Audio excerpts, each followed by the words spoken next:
भर्ती 2021 paper leak से जुड़ा प्रकरण। रामूराम रायका को हाईकोर्ट से मिली जमानत।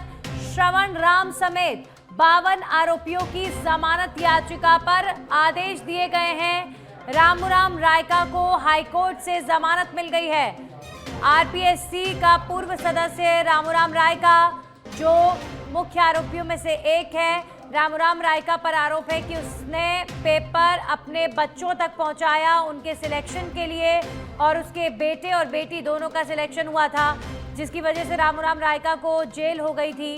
और अब रामूराम रायका को हाईकोर्ट से जमानत भी मिल गई है। श्रवण राम समेत 52 आरोपियों की जमानत याचिका पर कोर्ट ने आदेश जारी किए हैं। सब इंस्पेक्टर भर्ती जिसे कोर्ट ने रद्द कर दिया है, और अब तमाम वो आरोपी जिनके प्रकरण अभी फिलहाल कोर्ट में पेंडिंग हैं, उनमें से एक रामूराम रायका, इसे हाईकोर्ट से जमानत मिल गई है। रामूराम रायका को हाईकोर्ट से जमानत मिल गई है। 52 आरोपियों की जमानत याचिका पर आदेश जारी किए गए हैं, जिसमें से एक नाम रामूराम रायका का भी है। बड़ा नाम आरपीएससी का सदस्य रहते हुए रामूराम रायका पर आरोप है कि अपने पद का गलत इस्तेमाल कर पेपर अपने बच्चों तक पहुंचाया और बच्चों का सिलेक्शन करवाया। अब खबरों में आगे बढ़ेंगे और बात करेंगे। राज्यपाल हरिभाऊ बागड़े पहुंचे बाबा रामदेवरा। रामदेव मंदिर पहुंचने पर राज्यपाल का मंदिर समिति की ओर से स्वागत किया गया। वैदिक मंत्र उच्चारण के साथ बाबा रामदेव की समाधि की राज्यपाल ने पूजा अर्चना की। मखमली चादर बाबा रामदेव की समाधि को चढ़ाकर प्रदेश में अमन और चैन और खुशहाली की कामना की गई। राज्यपाल के साथ पोखरण विधायक महंत प्रतापपुरी मौजूद रहे। मंदिर में पूजा अर्चना के बाद राज्यपाल नेत्र महाकुंभ शिविर का दौरा भी करने पहुंचे। 33 दिवसीय नेत्र महाकुंभ शिविर का समापन होने वाला है, उससे पहले राज्यपाल इस नेत्र महाकुंभ का निरीक्षण करने पहुंचे हैं। और इसी बीच जैसलमेर में रामदेवरा पहुंचकर बाबा रामदेव के दर्शन राज्यपाल द्वारा किए गए।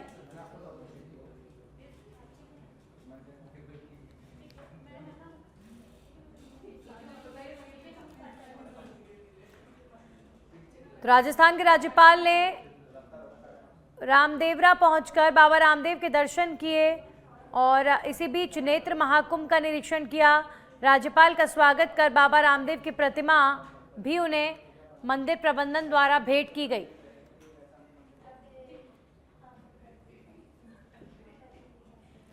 वहीं भीलवाड़ा के करेड़ा से खबर है, जहां पर नदी पार करते वक्त नदी में बहा बाइक सवार। गनीमत रही कि युवक सुरक्षित बाहर निकला। तेज बहाव में बेकाबू हुई बाइक। करेड़ा क्षेत्र के जड़ाना गांव से गुजर रही नदी की पुलिया पर टला हादसा। लापरवाही के कारण कभी भी हो सकता है बड़ा हादसा, लेकिन फिर भी लोग मानने को तैयार नहीं और अपनी जान जोखिम में डालकर नदी पार करते हैं। तेज बहाव में बाइक बेकाबू होकर बह गई और बाल बाल बचा एक युवक। करेड़ा क्षेत्र के जड़ाना गांव से गुजर रही नदी की पुलिया पर हादसा होते होते टल गया, अन्यथा युवक की जान भी जा सकती थी। भीलवाड़ा के करेड़ा से खबर है, जहां पर एक युवक नदी पार कर रहा था और नदी पार करते वक्त नदी में बह गई बाइक। गनीमत रही कि युवक सुरक्षित बाहर निकाल लिया गया है। वहीं भीलवाड़ा के शकरगढ़ से खबर है, जहां पर भारी बारिश से मकान की दीवार गिरने का मामला सामने आया है। हादसे में हालांकि कोई जनहानि नहीं हुई है। शकरगढ़ के बालापुरा गांव का ये मामला 2010 में आवास योजना के तहत ये मकान बनाया गया था, लेकिन आप देखिए कि आवास योजना के तहत बने इस मकान की मरम्मत ने, इस मकान की जर्जर हालत ने कैसे प्रशासन की पोल खोली है। भीलवाड़ा के शकरगढ़ में 2010 में जो मकान बना आवास योजना के तहत, वो मकान किस तरह ढह गया बारिश में, और वो भी कुछ ही सालों में। आप देख सकते हैं 15 साल बाद मकान ढहने का ये प्रकरण भीलवाड़ा में सामने आया है। 2010 में इसका निर्माण करवाया गया था आवासीय योजना के तहत। ये मकान लोगों को दिया गया था। वहीं हनुमानगढ़ से खबर है, जहां पर बरसात से डूबे जिला कलेक्ट्रेट और एसपी कार्यालय परिसर। कलेक्ट्रेट के बाहर पानी से लबालब हुई सड़क। जिला सूचना और जनसंपर्क कार्यालय परिसर में पानी घुस गया। हर बार बरसात में कलेक्ट्रेट के सामने यहां पर जल भराव हो जाता है, पानी भर जाता है। आप सोचकर हैरान हो जाएंगे कि जब कलेक्ट्रेट और एसपी कार्यालय जैसे प्रमुख स्थानों के हालात ये हैं, तो शहर भर के पूरे हनुमानगढ़ के हालात आखिर क्या होंगे। वहीं खाजूवाला से बड़ी खबर है, जहां पर 2 दिनों से क्षेत्र में बारिश का दौर जारी है। खाजूवाला क्षेत्र में बारिश से खेत जलमग्न हो गए हैं। कई जगहों पर तेज हवा के साथ जमकर बरसे बादल। खाजूवाला में 2 दिनों में दर्ज की गई 96 mm बारिश। सिंचित और बीरानी क्षेत्र में ग्वार मूंग की फसलों को फायदा मिल रहा है। वहीं बाजार के निचले इलाकों में पानी भरने की वजह से यहां पर लोगों को परेशानियों का सामना करना पड़ रहा है। पश्चिमी विक्षोभ के चलते बारिश को लेकर अलर्ट लगातार इलाके में जारी है। वहीं हनुमानगढ़ जंक्शन के खूंजा इलाके में मूसलाधार बारिश ने जमकर तबाही मचाई है। बारिश के कारण आधा दर्जन मकानों की छतें गिर गईं, जिससे स्थानीय लोगों में हड़कंप मच गया। एक मकान की छत गिरने से वृद्ध पति पत्नी मलबे में दब गए। गनीमत रही कि आसपास के लोगों ने तुरंत बचाव कार्य शुरू कर दोनों को सुरक्षित बाहर निकाल लिया। घटना में वृद्ध दंपति को मामूली चोटें आई हैं, लेकिन उनका घरेलू सामान मलबे के नीचे दबकर नष्ट हो गया है। पीड़ित नागरिकों ने प्रशासन से तत्काल मुआवजे की मांग की है। भारी बारिश में वार्ड नंबर 3 खुंजा में मिट्ठू सिंह का ये मकान है। मिट्ठू सिंह बावरी है, गरीब परिवार है। वृद्ध दंपत्ति यहाँ पे अपने जीवन यापन कर रहे हैं अपना, और रात को ये बारिश से ये मकान गिर गया, छत गिर गई इसकी, जिससे उनको चोटें आई है। सुबह मुझे सूचना दी, मैंने आके देखा और बुला के नगर परिषद कर्मचारियों को, तहसीलदार साहब को अवगत करा के इसका मौका दिखवाया है। अब हमारी यही मांग है कि ये गरीब आदमी है, इनका सरकार की तरफ से सहायता राशि इनको मिलनी। वहीं अजमेर में लगातार बारिश का जल लोगों के लिए आफत बन गया है। शहर के निचले स्थानों के साथ साथ अनेक रिहायशी इलाके भी बारिश के पानी की गिरफ्त में हैं। शहरी इलाके का जायजा लेने के लिए जिला कलेक्टर, लोकबंधु निगम और अन्य विभागों के अधिकारियों की टीम के साथ शहर के दौरे पर निकले और हालात की जानकारी ली गई। शहर और आसपास के क्षेत्र में और पूरे ज़िले में ही रात से विभिन्न क्षेत्रों में भारी वर्षा हुई है और अजमेर शहर में सुबह से लगभग 80 mm बारिश हो चुकी है। और उसी क्रम में पूरे शहर के हालात का जायज़ा लेने के लिए मैं नगर निगम आयुक्त और एसडीएम अजमेर, तहसीलदार अजमेर और एडीए के अन्य अधिकारी, नगर निगम के अधिकारियों के साथ मैंने दौरा किया। और जहां यूजुअली जहां जलभराव जिन क्षेत्रों में होता है उन एरियाज़ का भी दौरा किया, चाहे सागर विहार हो या गुलमोहर कॉलोनी हो, वन विहार हो, चौरसिया आवास तालाब के आसपास का जो क्षेत्र है, मित्तल हॉस्पिटल के आसपास का जो क्षेत्र है, वाई सागर रोड है, सेंट फ्रांसिस हॉस्पिटल के पास और मेयो लिंक रोड और अलवर गेट थाने के पास, सभी क्षेत्रों का मैंने निरीक्षण किया है और सभी जगह जलभराव की कोई स्थिति नहीं। लगातार हमारी टीम्स काम।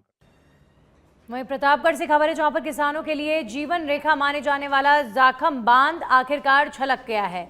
लगातार बारिश और जलग्रहण क्षेत्र में बढ़ती पानी की आवक के चलते बांध ने अपनी कुल भराव क्षमता RL 360.50 मीटर को छू लिया है। अधिशासी अभियंता CP मेघवाल ने बताया कि भारी वर्षा के चलते जलग्रहण क्षेत्र में तेजी से पानी आ रहा है। मेघवाल ने आमजन से अपील की है कि जाखम नदी के किनारे या बहाव क्षेत्र में किसी भी प्रकार की गतिविधि ना करें।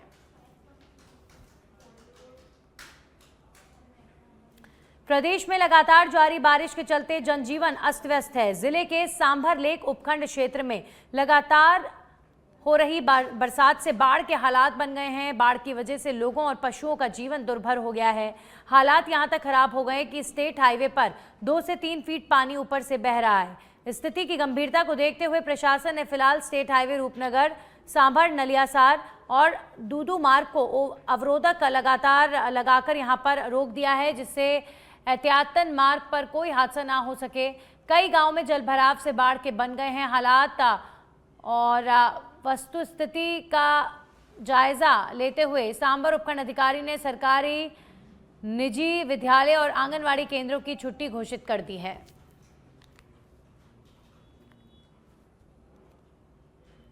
वहीं राजसमंद जिले के भीम उपखंड में मूसलाधार बारिश ने जमकर कहर बरपाया। तालाब, नदी और नालों में उफान के कारण क्षेत्र की 3 प्रमुख सड़कों के साथ साथ एक नवनिर्मित सड़क भी टूट गई, जिससे कई गांवों का संपर्क मुख्य क्षेत्र से कट गया है। प्रभावित मार्गों में डासरिया गांव जाने वाली नई सड़क, भीम से भूरिया भाटा जाने वाला मार्ग और भीम से आसिंद जाने वाला पुल शामिल है। सड़कों और पुलों के टूटने से स्थानीय लोगों को आवागमन में भारी परेशानी का सामना करना पड़ रहा है। ग्रामीणों ने प्रशासन से जल्द सड़कों की मरम्मत और स्थायी समाधान की मांग की है।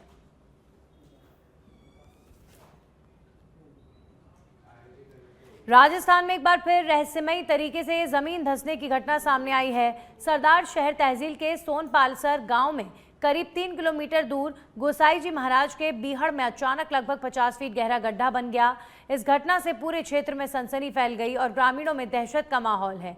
गांव के उमेद सिंह राठौर ने बताया कि सुबह अचानक जमीन धंसने की आवाज हुई और कुछ ही देर में करीब 60 फीट क्षेत्र में लगभग 50 फीट गहरा गड्ढा बन गया। उन्होंने तुरंत इसकी जानकारी पुलिस प्रशासन को और अधिकारियों को दी है। फिलहाल गड्ढे का आकार लगातार बढ़ रहा है और जमीन धीरे धीरे धंसती नजर आ रही है। फिलहाल जमीन धंसने के कारणों का पता नहीं चल पाया है। मामले की जांच की जा रही है।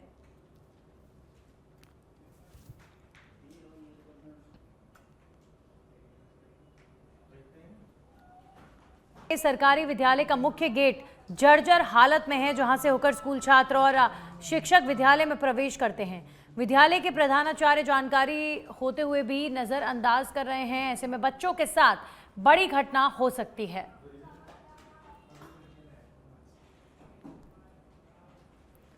वहीं डीडवाना जिला स्तरीय अधिकारियों की साप्ताहिक समीक्षा बैठक जिला कलेक्टर डॉक्टर महेंद्र खड़गावत की अध्यक्षता में कलेक्ट्रेट सभागार में आयोजित हुई। बैठक में जिला कलेक्टर डॉक्टर खड़गावत ने फ्लैगशिप योजनाओं की प्रगति, बजट घोषणाओं की क्रियान्विति समेत विभिन्न कार्यों की समीक्षा कर अधिकारियों को दिशा निर्देश दिए हैं। साथ ही उन्होंने खाद्य सुरक्षा के तहत लंबित आवेदनों को शीघ्र निस्तारित करने के लिए संबंधित अधिकारियों को निर्देशित किया है।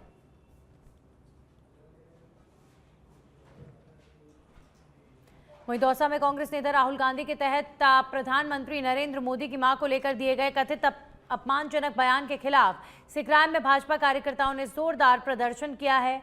पुरानी तहसील के सामने एकत्रित हुए कार्यकर्ताओं ने राहुल गांधी और तेजस्वी यादव के खिलाफ नारे लगाए और अपना आक्रोश जताया। भाजपा कार्यकर्ताओं ने कहा कि राहुल गांधी के अपमानजनक बयानों को किसी भी सूरत में बर्दाश्त नहीं किया जाएगा। यशस्वी प्रधानमंत्री माननीय नरेंद्र जी मोदी जी की स्वर्गीय माता जी के बारे में राहुल गांधी द्वारा और तेजस्वी यादव द्वारा जो बिहार में अमर्यादित भाषा, अशोभनीय भाषा और अपमानजनक भाषा का जो प्रयोग किया है, उससे पूरे देश में भारी आक्रोश है। हम राहुल गांधी जी की और तेजस्वी यादव की कठोर शब्दों में निंदा करते हैं, भर्त्सना करते हैं कि उनको इस तरह की भाषा का प्रयोग नहीं करना चाहिए देश में। वहीं बांसवाड़ा के छीच गांव के ग्रामीणों ने राशन डीलर की कालाबाजारी के खिलाफ जिला कलेक्टर को ज्ञापन सौंपा। ग्रामीणों ने आरोप लगाया कि डीलर पिछले 3 महीने से बीपीएल, एपीएल और अंत्योदय कार्ड धारियों से पोस्ट मशीन पर अंगूठा लगवाकर राशन नहीं दे रहा, बल्कि पात्रधारियों का गेहूं व्यापारियों को बेच रहा है।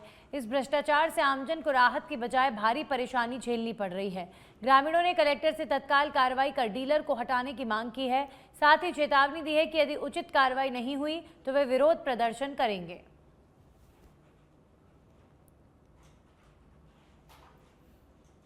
से डीलर माने जो कि विगत जुलाई और अगस्त दोनों का हमारे द्वारा फिंगर ले लिया है और राशन नहीं दिया है, और इसलिए हम कलेक्टर साहब को ज्ञापन देने के लिए आए कि उन्होंने डीलर हटा दिया जाए और नए डीलर हमें दिया जाए।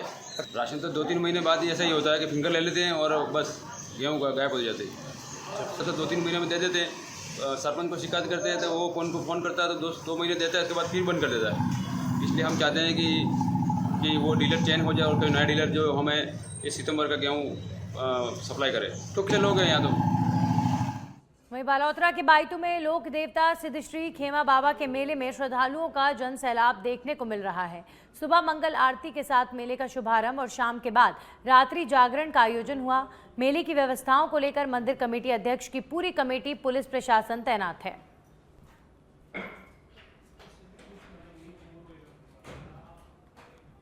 वहीं डीडवाना में छात्राओं को ईसीसीई डिप्लोमा देने के नाम पर उनसे बड़ी रकम वसूलने और ठगी करने का मामला सामने आया है। आरोप है कि कोचिंग संस्थान संचालक ने छात्राओं से डिप्लोमा के नाम पर हजारों रुपए वसूल लिए और जब डिप्लोमा देने का वक्त आया तब कोचिंग सेंटर बंद करके फरार हो गया। इसे लेकर आज दर्जनों छात्राओं ने विरोध जताया है। साथ ही संचालक के खिलाफ पुलिस थाने में शिकायत भी दर्ज करवाई गई है, जिसके लिए संचालक के पास प्रत्येक छात्रा ने 20-20 हजार रुपए की फीस जमा करवाई थी। लेकिन कोचिंग संचालक अपनी संस्थान को बंद करके मौके से फरार हो गया। उसके बाद छात्राओं ने जब उससे संपर्क करने का प्रयास किया तो उसने छात्राओं के फोन उठाना बंद कर दिया और बाद में उन्हें ब्लॉक कर दिया।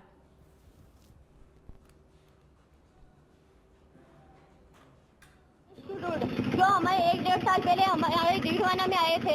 उन्होंने गांव-गांव जाके अपनी इंस्टीट्यूट का प्रचार किया और बोला गया कि 1 साल के अंदर डिप्लोमा हमें दिया जाएगा। उन्होंने हमें डिप्लोमा भी नहीं दिया अभी तक, और जो जहाँ पे उनका सेंटर है वहाँ पर भी ताला लगा के चले गए हैं। उन्होंने बोला कि 1 साल में आपको डिप्लोमा दिया जाएगा। उन्होंने 1 साल में हमें डिप्लोमा भी नहीं दिया। और यहाँ पर पिछले 1.5-2 साल से एक Vidya Niketan institute of technology चल रहा था इस भूमिका कॉम्प्लेक्स के अंदर, जिसमें एक ईसीसी नाम के सरकार ने जो नई शिक्षा नीति है उसके अंदर एक डिप्लोमा चालू किया है, जो प्राइमरी शिक्षा के लिए। एक्चुअली में तो ये डिप्लोमा 2 साल का होता है, लेकिन ये एक फर्जी यूनिवर्सिटी से बच्चों के लड़कियों के भविष्य के साथ में खिलवाड़ कर रहे थे और इनसे किसी बच्ची से 20,000 किसी से 30,000 रुपये लेके वो इंस्टीट्यूट वाला अपना सामान लेके लगभग 1 महीने पहले यहाँ से भाग गया और किसी भी बच्ची को इन्होंने डिप्लोमा नहीं दिया है। आज कम से कम 30 से 40 बच्चे हमारे पास में आई है और कहा कि भैया हमें ये इंस्टीट्यूट वालों ने हमारे साथ में ये किया है, तो हम इनके इस इंस्टीट्यूट के खिलाफ में। वहीं जोधपुर के लूणी से खबर है, जहां पर हर वर्ष की भांति इस वर्ष भी गोगाजी महाराज का मेला धूमधाम से भरा। मेले में हजारों की संख्या में ग्रामीणों ने भाग लेकर गोगाजी महाराज के दर्शन कर क्षेत्र में खुशहाली की कामना की। गोगाजी महाराज की आरती के बाद पूजा अर्चना की गई। गोगाजी महाराज के दूध, घी और मावे की मिठाई का भोग लगाया गया।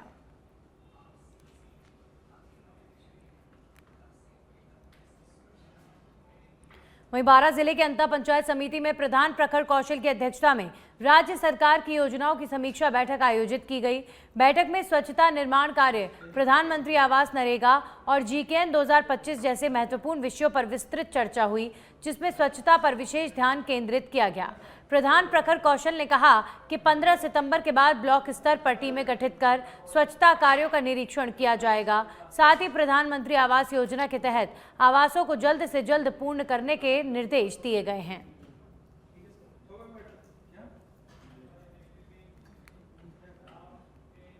वहीं पाली के देसूरी से खबर है, जहां पर सांप काटने से भांजे की मौत और मामा की हालत गंभीर। घाड़ेराव गांव के सग्राम नाड़ी की घटना बताई जा रही है। दोनों की तबीयत बिगड़ने पर उन्हें सामुदायिक स्वास्थ्य केंद्र लाया गया। 15 साल के पूनम ने दम तोड़ दिया। वहीं मामा की हालत गंभीर होने से हायर सेंटर रेफर किया गया है।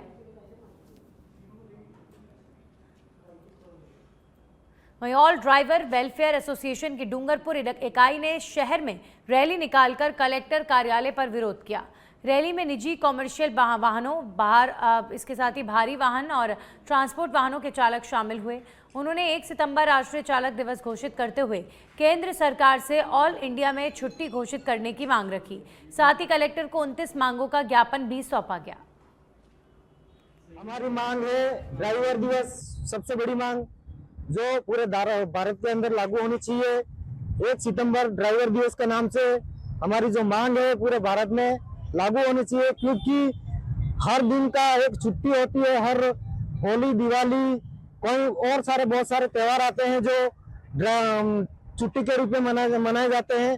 तो हम ड्राइवर जो पूरे भारत के अंदर कमर्शियल व्हीकल चलाते हैं, 22 करोड़ चालक जो बिना छुट्टी से 365 दिन रेगुलर चलते रहते हैं, मगर हमें कोई सरकार छुट्टी नहीं देती है। तो सबसे बड़ी मांग हमारी यही है कि हमारी 1 सितंबर ड्राइवर दिवस कैलेंडर में लागू हो, ऐसा हमारा संघर्ष है और इस संघर्ष के लिए हम लड़ते रहे हैं और आगे भी लड़ेंगे जब तक लागू नहीं हो। वहीं भारतीय मजदूर संघ की डूंगरपुर जिला इकाई ने प्रधानमंत्री और मुख्यमंत्री के नाम जिला कलेक्टर को ज्ञापन सौंपकर 17 सितंबर को राष्ट्रीय श्रम दिवस घोषित करने की मांग रखी।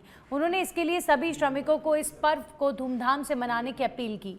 जिला मंत्री मनीष कुमार अग्रवाल ने बताया कि भारतीय संस्कृति एवं सभ्यता के अनुसार भगवान विश्वकर्मा प्रेरणा स्रोत हैं। माननीय प्रधानमंत्री नरेंद्र दास मोदी जी, मुख्यमंत्री महोदय के नाम से जिला कलेक्टर डूंगरपुर के मार्फत पूरे भारत देश के अंदर ज्ञापन दिया जा रहा है, जिसमें 17 सितंबर विश्वकर्मा जयंती को राष्ट्रीय श्रम दिवस घोषित करने की हमारी जो प्रमुख मांग वर्षों से चली आ रही थी, उसके संबंध में ये ज्ञापन दिया जा रहा है।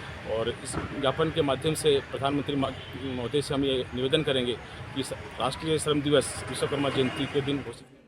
वहीं बूंदी जिले के केशोराय पाटन में करवाला की झोपड़ियां से पुलिया का निर्माण कार्य अधूरा पड़ा है, जिसके चलते लोगों को परेशानी का सामना करना पड़ रहा है। आलम यह है कि बच्चे स्कूल भी नहीं जा पा रहे। करवाला की झोपड़िया पूर्व सरपंच त्रिलोक मीणा ने बताया कि पुलिया के कार्य पूर्ण न होने से आवाजाही में परेशानी है।